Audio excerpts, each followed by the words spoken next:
Bonjour, je vous propose aujourd'hui quelques généralités sur la phytothérapie. Alors déjà, nous allons aller à l'étymologie du mot phytothérapie.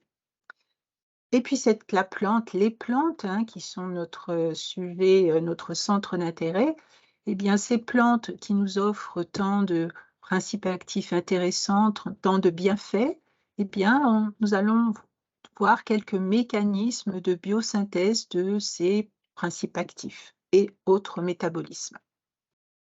Depuis que l'homme est sur Terre, il utilise les plantes et pour, cette utilisation, eh bien, nous avons une utilisation traditionnelle avec un certain empirisme et pour arriver à, de nos jours, à une utilisation autre avec une approche bien sûr plus scientifique. Un outil est très intéressant, la pharmacognosie. Cet outil va permettre justement d'avoir une meilleure connaissance des plantes, de connaître mieux les principes actifs.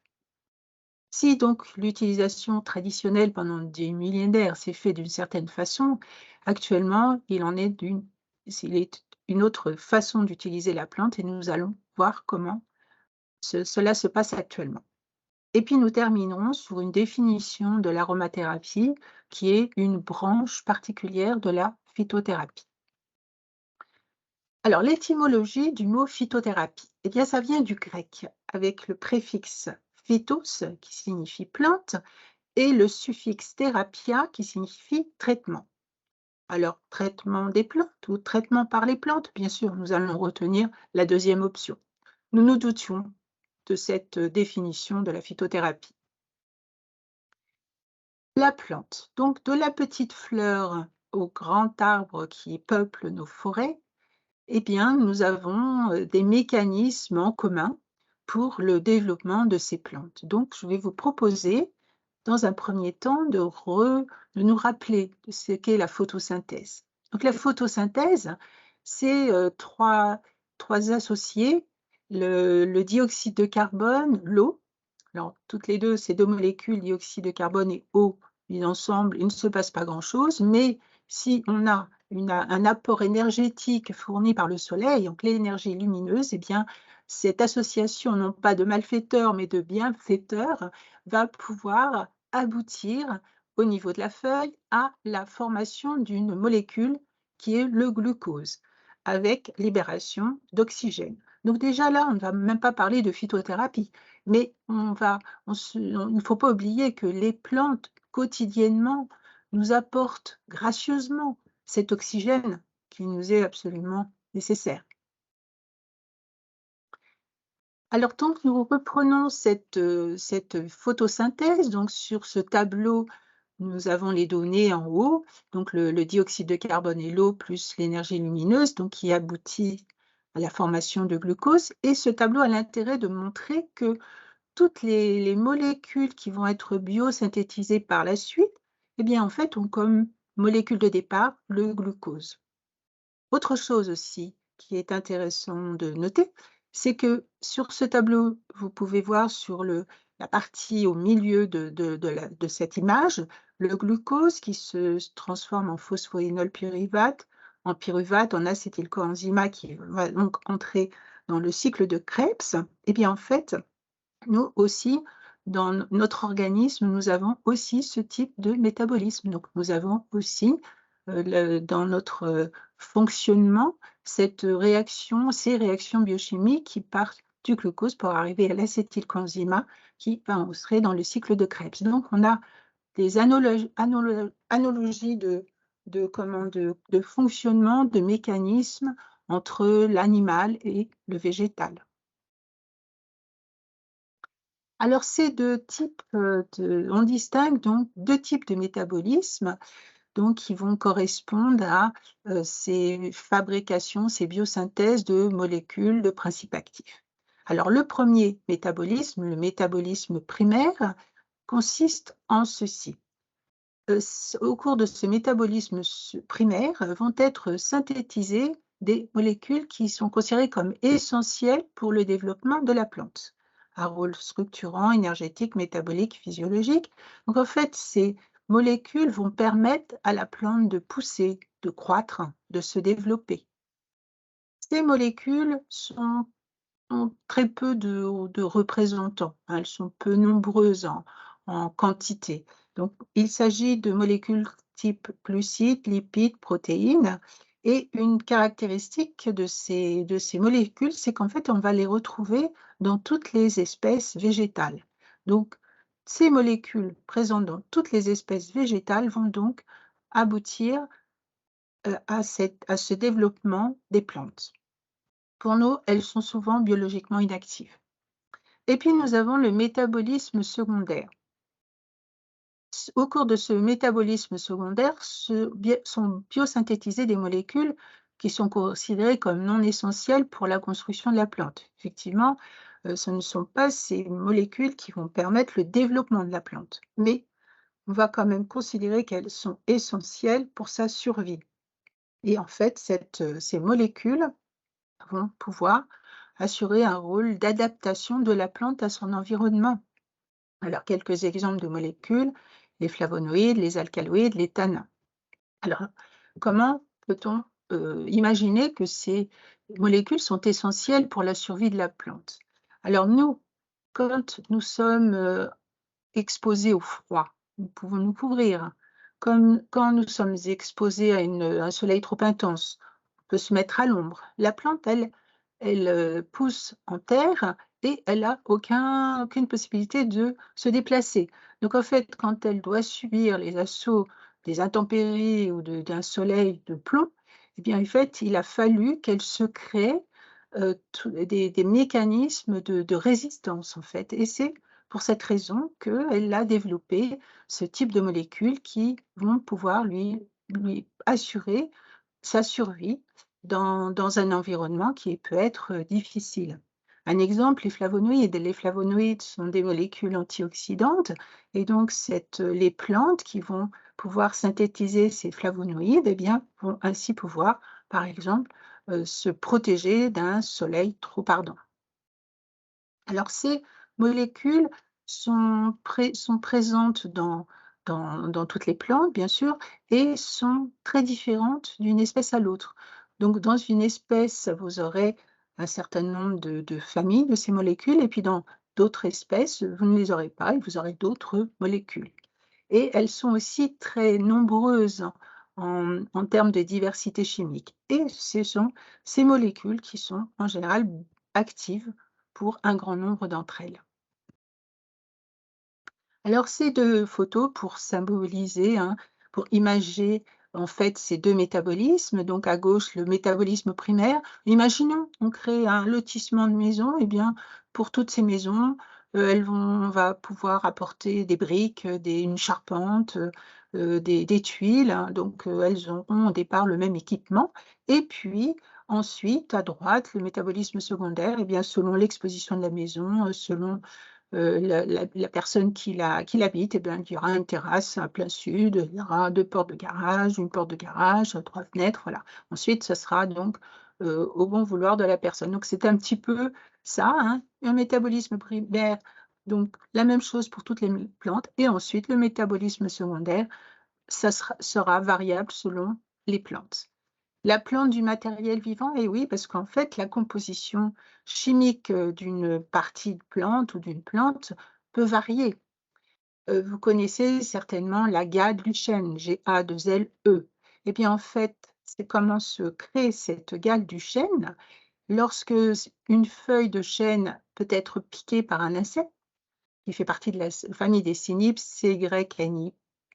Eh bien, la feuille va soudainement, créer cette gale, donc une excroissance composée principalement de tanins et qui est donc due directement à la présence de l'insecte. Si l'insecte n'avait pas colonisé cette feuille, il n'y aurait pas eu cette gale. Mais l'insecte ayant colonisé cette feuille, eh bien, la feuille a développé cette excroissance. Un autre exemple, on a remarqué dans certaines régions d'Afrique, dans la savane, des arbres avec, donc aussi présence de feuilles bien sûr et certains animaux qui se délectent des feuilles d'un arbre et à tel point que l'arbre va s'appauvrir en feuilles et bien cet arbre va changer la composition de ses feuilles pour rendre la feuille, disons, désagréable pour l'animal, voire toxique. Donc, vous voyez, en fonction toujours de l'environnement, il y a des possibilités de changer, de transformer la composition chimique. Alors, donc, depuis des millénaires, hein, l'homme utilise la plante. Alors, dans un premier temps, bien sûr, pour se nourrir, pour son alimentation. Ainsi, il a appris à connaître les plantes comestibles et puis aussi, certainement suite à des accidents malheureux, il a appris aussi à connaître les plantes toxiques. L'homme aussi, depuis qu'il est sur terre, a des douleurs. Il a aussi des plaies, à soigner. Donc là aussi, il a utilisé ce qu'il avait à portée de main pour soulager tous ces maux. Alors toute cette utilisation, bien sûr, des plantes sera très, très variée. Vous imaginez que la flore en Bretagne est complètement différente de la flore au Kenya, qui va être différente de celle du Pérou. Donc, en fait, ces utilisations traditionnelles qui se font avec des plantes locales vont créer comme ça toute une tradition, hein, d'utilisation de plantes qui sera très variée. À des époques reculées, il n'y avait pas les communications actuelles, donc les gens vraiment utilisaient que ce qu'ils avaient sous la main. Donc c'est toutes ces personnes qui ont utilisé des plantes tellement différentes d'un continent à l'autre, eh bien, à créer comme ça des habitudes, des traditions qui sont très, très importantes. Dans les temps reculés, l'approche, de l'utilisation des plantes était bien sûr très différente de la nôtre. Les personnes évoluaient aussi dans une nature qu'ils ne connaissaient pas. La nature était donc déjà mystérieuse. Ils avaient aussi une approche assez mystique et donc les plantes, la nature représentaient déjà un certain mystère. Et puis, cette, utilisation traditionnelle, cette connaissance, en fait, il n'y avait que quelques personnes qui l'avaient, cette connaissance, une élite, on va dire. Les autres, il n'y avait pas internet, il n'y avait pas de livres, donc les gens connaissaient pas. Donc se fiaient aux médecins qui étaient enfin, pas aux médecins, mais disons aux guérisseurs qui étaient près d'eux. Donc ceci aussi a entraîné un certain mystère.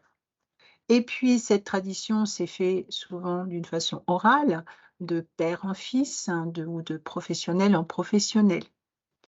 Et aussi, un autre aspect, donc cet aspect mystique qui fait que l'être humain en fait, avait essayé d'entretenir une relation avec les esprits, et aussi donc par l'intermédiaire des plantes. Ainsi les sorciers, les chamans se servaient et se servent encore dans certaines contrées de plantes pour pouvoir accéder à une autre dimension. Donc là aussi réservé à une élite. De tout temps, l'être humain aussi est à la recherche de panacées. Panacée, la panacée, c'est une plante, là en l'occurrence on parle bien sûr du règne végétal, c'est une plante qui va pouvoir servir entre guillemets à tout. Donc on a eu le ginseng en Chine, qui reste encore une panacée dans cette contrée. Et puis en Amérique précolombienne, le tabac est utilisé aussi un peu pour tout. Et là, en Europe, à une certaine époque, la mandragore a fait fureur.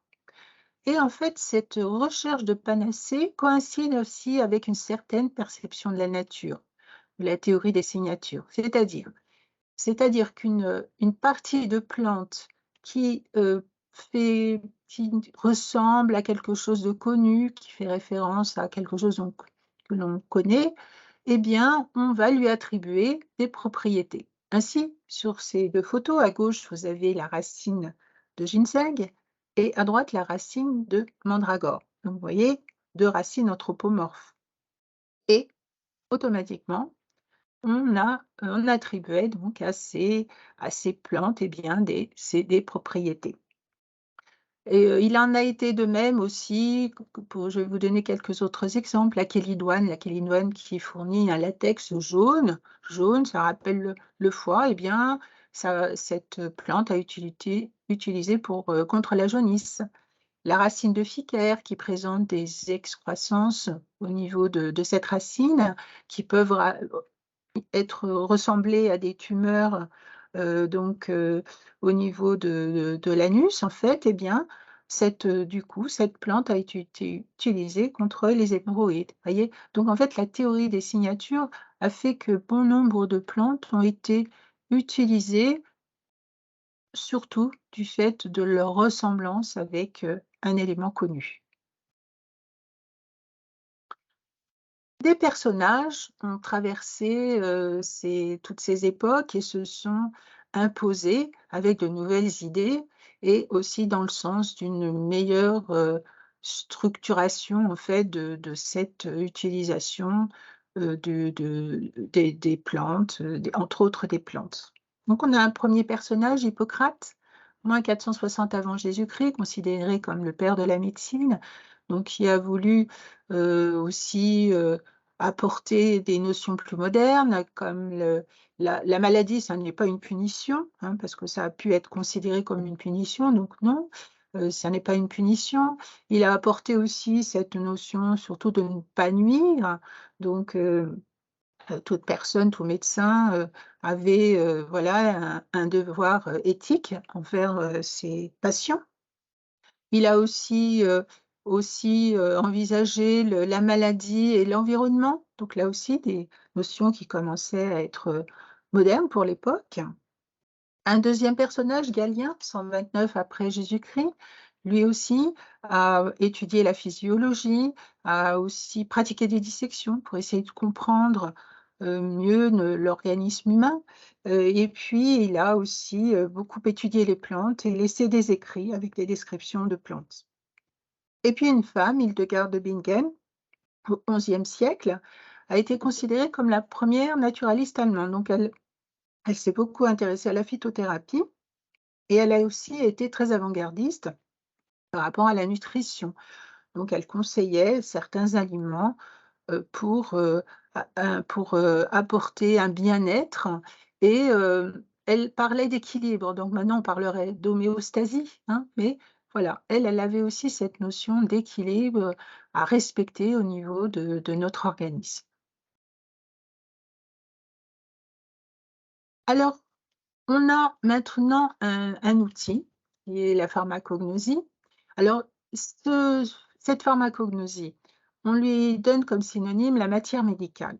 Mais bon, on ne va pas considérer, la pharmacognosie actuelle, comme équivalente à la matière médicale au 1er siècle après Jésus-Christ. Au 1er siècle après Jésus-Christ, un autre personnage, Dioscoride, a, laissé des traces et a écrit, beaucoup d'ouvrages concernant, les plantes, donc avec la description physique des plantes, avec leurs propriétés, avec les indications. Donc c'est ces ouvrages que l'on considérait comme matière médicale. Alors bien sûr, à cette époque-là, c'était des descriptions des plantes, mais on ne connaissait pas la composition. Donc, cette matière médicale a évolué. Si on la considère comme synonyme de pharmacognosie, on va voir tout de suite qu'on se place sur sur une autre, façon d'envisager bien sûr, cette notion. Alors je voulais aussi, en profiter pour, montrer le lien, en fait, entre l'usage traditionnel et l'utilisation des plantes de nos jours, à travers un exemple, la quinine. Au XVIIe siècle, des jésuites étaient installés en Amérique du Sud et ils ont remarqué que quand certains indigènes avaient des accès de fièvre, eh bien, on leur donnait une préparation à base d'une poudre qui était obtenue d'un arbre, le quinquina jaune ou quinquina rouge. Donc cette préparation très efficace faisait donc baisser la fièvre et il se trouve qu'à la même époque, en Europe, il y avait des épidémies de paludisme, hein. D'ailleurs, malaria, qui est l'ancien nom de paludisme, veut dire mal aeria, vient de l'italien, hein, mal aeria qui veut dire mauvais air. Donc cette préparation a été avec difficulté introduite en Europe et donc a fait, aussi, a montré son efficacité et des personnes haut placées ont pu être soignées grâce, à cette préparation. Et puis bien plus tard, hein, au 19e siècle, 2 pharmaciens chimistes, Caventou et Pelletier, ont, découvert, en fait, le principe actif de cette poudre, hein, issue donc de l'écorce de quinquina et en l'occurrence la quinine.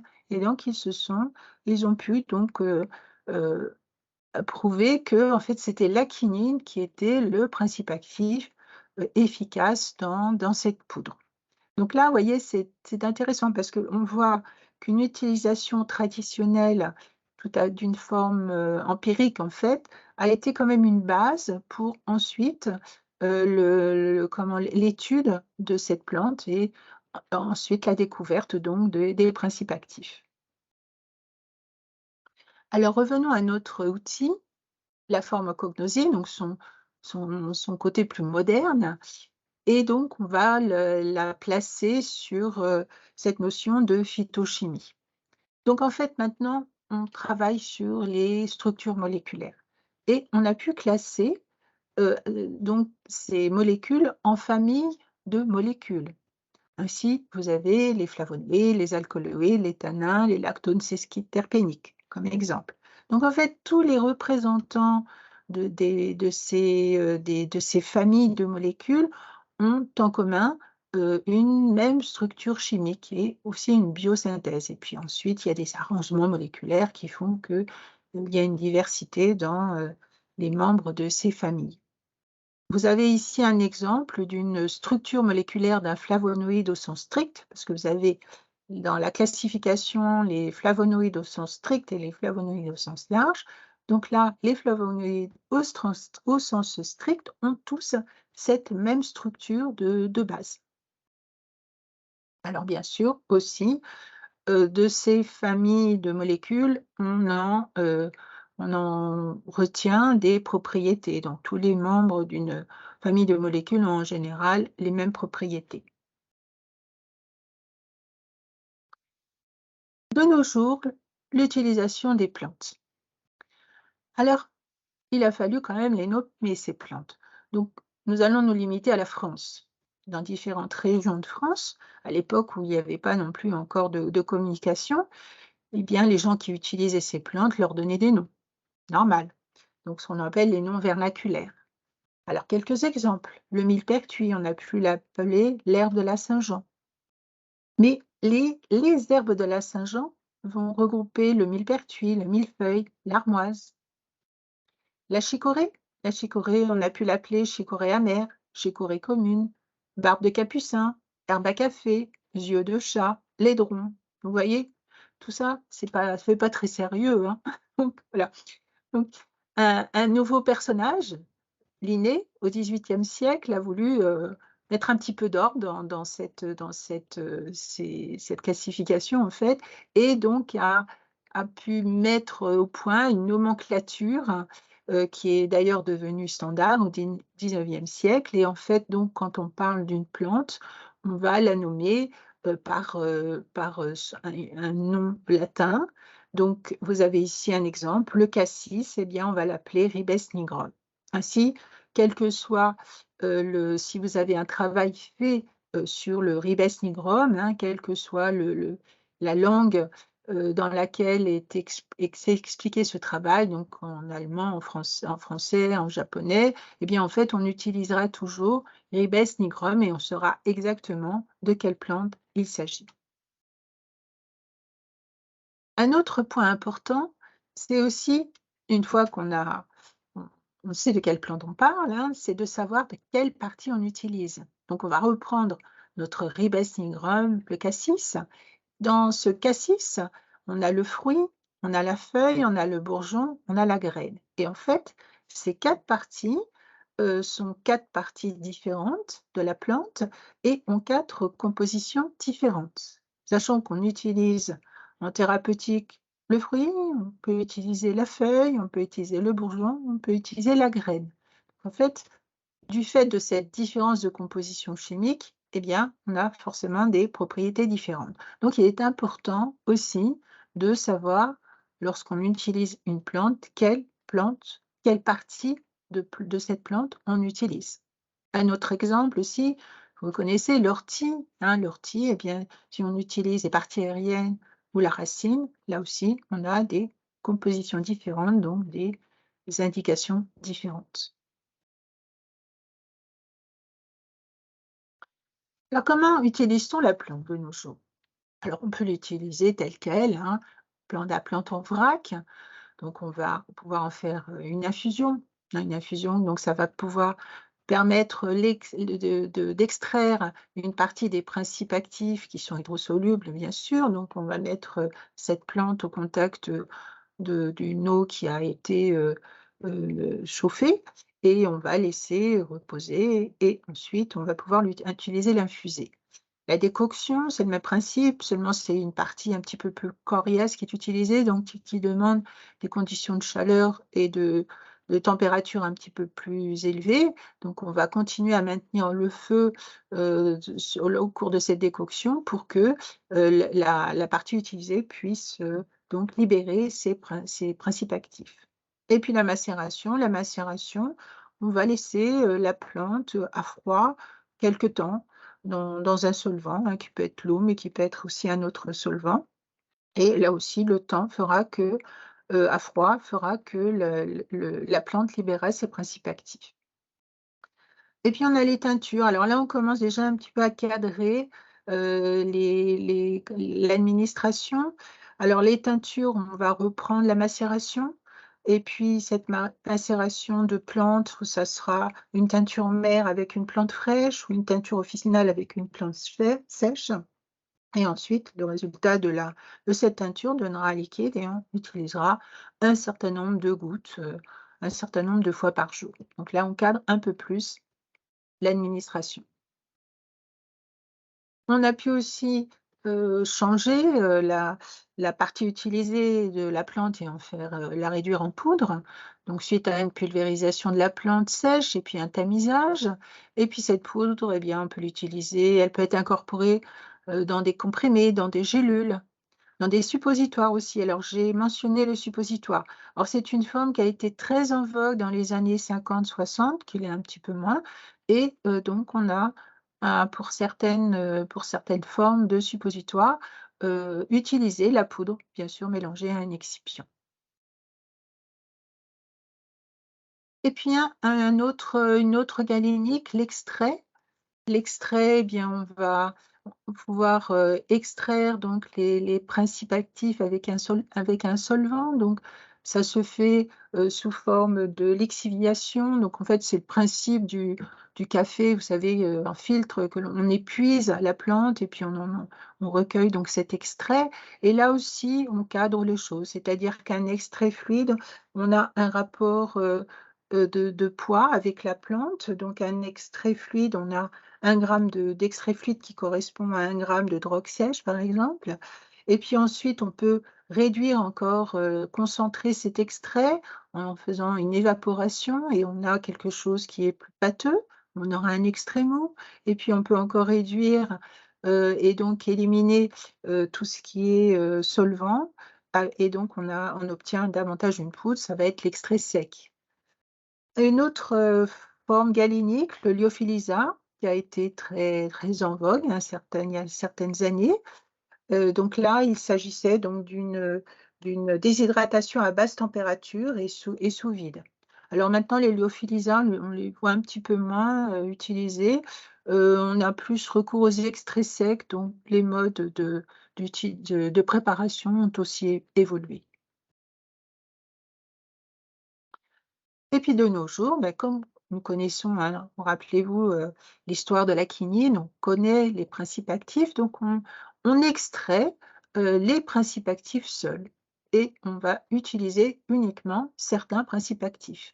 Donc quelques exemples, les alcaloïdes et puis les hétérogènes cardiotoniques, hein, tout ce qui est digoxine, eh bien, en fait, ce sont des molécules, digoxine, qui a été pu être extraite d'une plante et qui va être, utilisée donc seule, avec bien sûr une marge thérapeutique très étroite, hein, concernant cette molécule. Une autre, aussi voie d'utilisation, c'est l'hémisynthèse.